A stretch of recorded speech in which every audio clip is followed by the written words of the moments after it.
Hello, welcome back to movie spot. आज मैं एक विज्ञान की व्याख्या करने जा रहा हूँ, फिक्शन एक्शन फिल्म जिसे किला कहा जाता है।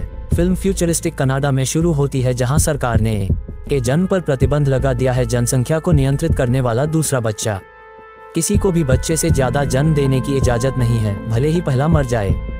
भारी सुरक्षा वाले कनाडा यूनाइटेड में स्टेट्स बॉर्डर स्टेशन एक स्वचालित आवाज सभी से अनुरोध करती है कि वे अपना निजी सामान यहाँ ले जाएं। निरीक्षण कार्यालय। पूर्व सेना अधिकारी जॉन हेनरी ब्रेनिक और उनकी पत्नी करेन ब्रेनिक एक में कार की जांच की जा रही है। चेक को लेकर कपल घबराया हुआ नजर आ रहा है। जब करेन ने अपना हाथ बढ़ाया, एक चुंबकीय बनियान जो उसने अपने ओवरकोट के अंदर पहनी हुई है दिखाई दे रही है। पता चला कि करेन है गर्भवती हैं और वे अपने दूसरे बच्चे को जन्म देने के लिए वैंकूवर जा रही हैं। पहले बच्चे के जन्म के बाद सरकार महिला ट्यूब को बांधती है। हालांकि करेन भाग्यशाली रही और फिर से गर्भवती हो गई, इसलिए चुंबकीय बनियान उसकी गर्भावस्था को कवर करने के लिए है। जब वे में होते हैं निरीक्षण केंद्र, सैनिकों ने उन्हें अपने सामान के साथ कार से बाहर निकलने का आदेश दिया। जब एक सिपाही करेन के बैग की जांच करता है तो उसके सामने एक लड़की गिरफ्तार हो जाती है गर्भवती होने के लिए। लेकिन जैसे ही कैरन स्कैनिंग मशीन के माध्यम से चलता है, चुंबकीय बनियान से गार्डों को सचेत करने से रोकता है। दंपति सुरक्षित बाहर है, लेकिन एक गार्ड उनके पास जाता है और करेन पर चुंबकीय बनियान को नोटिस करता है। एक अलार्म बजने लगता है और सैनिक उन पर हमला करो। जॉन उनसे लड़ने का प्रबंधन करता है और पुल पार करने के लिए कैरन के साथ भाग जाता है। जैसे ही सैनिक उनका पीछा करते हैं, जॉन करेन को उसके बिना भागने के लिए कहता है और वह अनिच्छा से सहमत होती है। जॉन को जल्द ही गिरफ्तार कर लिया जाता है, लेकिन करेन भागने में सफल हो जाता है। निम्नलिखित दृश्य में हम जॉन को देखते हैं और उसके जैसे अन्य बंधुए जो गढ़ कहे जाने वाले कारागार में ले जाए जा रहे थे। यह मेन टेल कॉर्पोरेशन द्वारा संचालित एक निजी स्वामित्व वाली अधिकतम सुरक्षा जेल है। किला एक विशाल रेगिस्तान के बीच में स्थित है और जेल से भागना असंभव है। वे सुविधा के अंदर जाओ और गार्ड उन्हें नग्न करते हैं। पृष्ठभूमि में एक आवाज का स्वागत है। किले में कैदी और खुद को निर्देशक पो के रूप में पेश करते हैं। कैदी तो है एक ऐसे कमरे में लाया जाता है जहां हर कोई एक मनोवैज्ञानिक सुरक्षा खुफिया प्रणाली से सुसज्जित होता है। सिस्टम उनकी आंत में फिट हो जाता है और जब कोई जेल के नियमों को तोड़ता है तो यह चालू हो जाता है। प्रक्रिया को आंत कहा जाता है।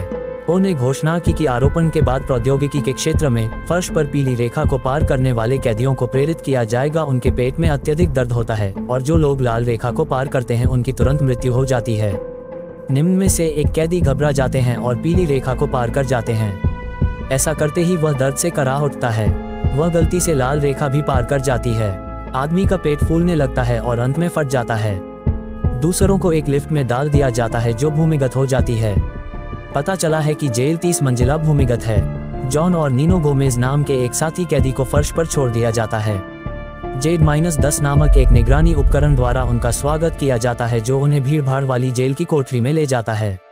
स्टिग्स नाम के कैदियों में से एक जेड पर चिल्लाता है, यह दावा करते हुए कि सेल में पहले से ही बहुत सारे हैं लोग, लेकिन जेड इसके बजाय उसे आतंकित करने की धमकी देते हैं। कोशिकाओं में एक लेजर बीम होती है जो रुक जाती है। जरूरत न होने पर कैदियों को बाहर जाने से जॉन डीडे नाम के एक अन्य कैदी से अपना परिचय देता है। जैसे ही वे सो जाने वाले होते हैं, इब्राहिम नाम का तीसरा कैदी जॉन को सपने न देखने के लिए कहता है। सबके सो जाने के बाद जेड कैदियों का निरीक्षण करने आता है। यह स्कैन करता है जॉन का चेहरा और उसके सपने में चला जाता है। जॉन सपना देख रहा है कि वह करेन से प्यार करे। निगरानी कक्ष में कहीं और जेल के निदेशक वो जॉन का सपना देखता है और कैरन के साथ एक मोह बढ़ता है। वह जॉन को याद दिलाता है सपने देखना एक अनधिकृत विचार प्रक्रिया है कि सुविधा में अनुमति नहीं है और उसे जगाता है। उसके पेट में तेज दर्द उसे संघर्ष करने के लिए मजबूर करता है। यह सुझाव दे रहा है कि उसका गर्भपात हो गया है। अगले दिन कैदियों को बनाया जाता है भूमिगत निर्माण में काम करने के लिए। मैडॉक्स नाम की एक समलैंगिक कैदी नीनो पर हमला। जॉन उसके बचाव में आता है और मैडॉक्स से लड़ता है। जेड ट्रिगर करके हलचल को रोकता है उनके पेट में उपकरण। बाद में उन तीनों को एक छोटे से लेजर सेल में रखा गया और पूछा गया कि कौन लड़ाई शुरू की। सच बोलने के लिए नीनो मैडॉक्स से बहुत डरता है। नीनो को बचाने के लिए जॉन झूठ बोलता है कि उन्होंने खुद लड़ाई शुरू की। फिर उसे पो के कार्यालय ले जाया जाता है जहां अब्राहम पो की दाढ़ी मुंडवा रहा है। पो जॉन को करेन की बौछार का एक लाइव वीडियो दिखाता है। जैसा कि यह पता चला है, उसे जॉन के बाद गिरफ्तार किया गया था और जेल भी लाया। पो ने करेन और जॉन को प्रेरित किया जिससे वे दर्द से कानाफूसी करने लगे उसकी सजा के रूप में। बाद में इब्राहिम जॉन को बताता है कि मंजिलें और भी महिलाओं के क्वार्टर हैं, इसलिए करेन भी वहां हो सकता है। फिर हम करेन को उसके सेल में बात करते हुए देखते हैं एक साथी गर्भवती लड़की को। जैसे ही उसके पेट में दर्द होने लगा, दो पहरेदार उसे यहाँ से ले जाओ। महिला क्वार्टर में हर कोई गर्भवती है। करेन को पता चलता है कि सुविधा अपने नवजात बच्चों के साथ कुछ करता है। पुरुषों के क्वार्टर में मैडॉक्स के साथ लड़ाई होती है। जॉन पुरुष एक गहन लड़ाई में उतरते हैं क्योंकि सुविधा में हर कोई उन्हें देखता है पो के साथ अपने केबिन से। करेन अपने पति को अपनी मंजिल से देखती है और हैरान रह जाती है।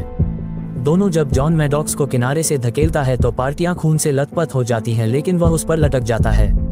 पो आदेश जॉन मैडॉक्स को खत्म करने के लिए, लेकिन जॉन इसके बजाय उसकी मदद करता है।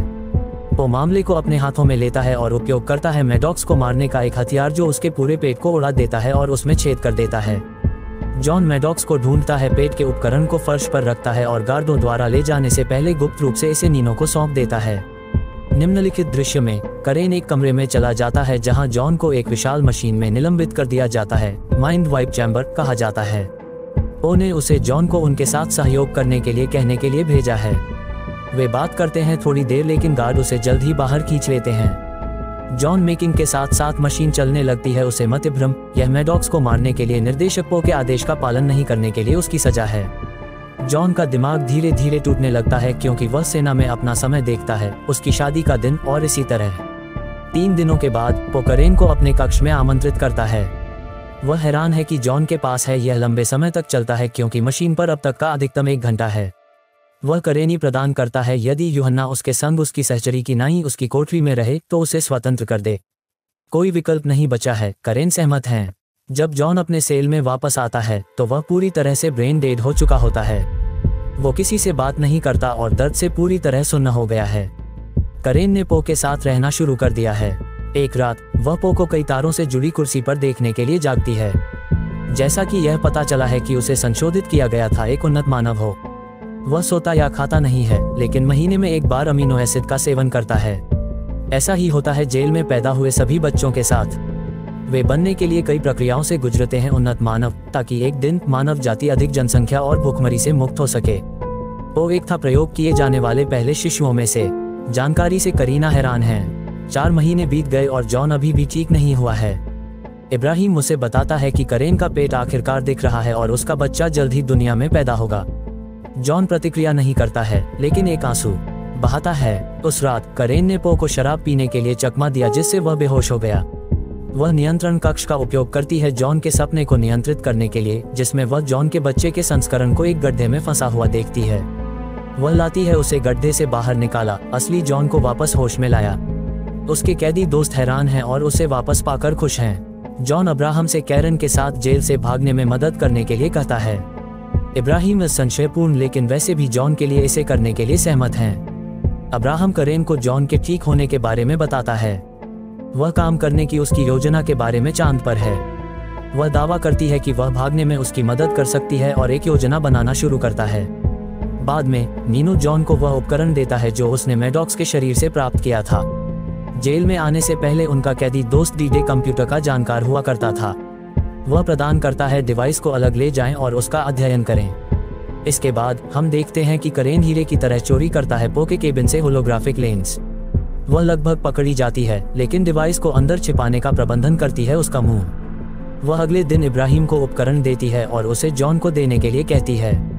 इब्राहिम मुसीबत में नहीं पड़ना चाहता, लेकिन इसे एक एहसान के रूप में करना स्वीकार करता है। लोग लेंस को ट्रिगर करने और होलोग्राम को देखने के लिए सेल के सुरक्षात्मक लेजर बीम का उपयोग करते हैं सुविधा का। वे पाते हैं कि निर्माण स्थल के माध्यम से एक रास्ता है। अगली सुबह अब्राहम लेंस को पो के केबिन में वापस रख देता है। पो ने करेन से जॉन को तलाक देने के लिए कहा उससे शादी कर लो। उनका दावा है कि वह बच्चे को अपना मानेंगे और यहाँ तक जॉन को मुक्त करने का भी वादा करते हैं। करेन अपने पति और बच्चे के प्रस्ताव को स्वीकार करती है। इस बीच डी-डे यह पता लगाता है कि आंत कैसे होती है। डिवाइस काम करता है। डिवाइस चुंबकीय है और इसका उपयोग अन्य निकायों से उपकरणों को बाहर लाने के लिए किया जा सकता है। वे प्रक्रिया की कोशिश करते हैं और जब यह काम करता है तो आश्चर्यचकित होते हैं। वे अपने सभी आंतों के उपकरण प्राप्त करते हैं बाहर। अगले दिन जेड द्वारा पो को सुरक्षा कैमरा फुटेज देखने के लिए सतर्क किया जाता है, जहां वह देखता है कि कैरन लेंस चुरा रहा है और अब्राहम उसे वापस रख रहा है। वह यह देखकर नाराज है कि वह किया गया है धोखा दिया, लेकिन जेड ने उसे सूचित किया कि उसकी लापरवाही के कारण उसे बर्खास्त कर दिया गया है। इस बीच लड़कों ने अपनी योजना को अमल में लाया। वे अपने हाथों के उपकरणों को धातु से जोड़ते हैं, निर्माण क्षेत्र में पाइप और मुद्रा में, जैसे कि वे लड़ रहे हैं। जैसे ही जेड को लड़ाई के बारे में पता चलता है, यह हाथों को ट्रिगर करता है, जिससे उनमें विस्फोट हो जाता है। यह उनके लिए बचने का एक रास्ता बनाता है पाइप के माध्यम से।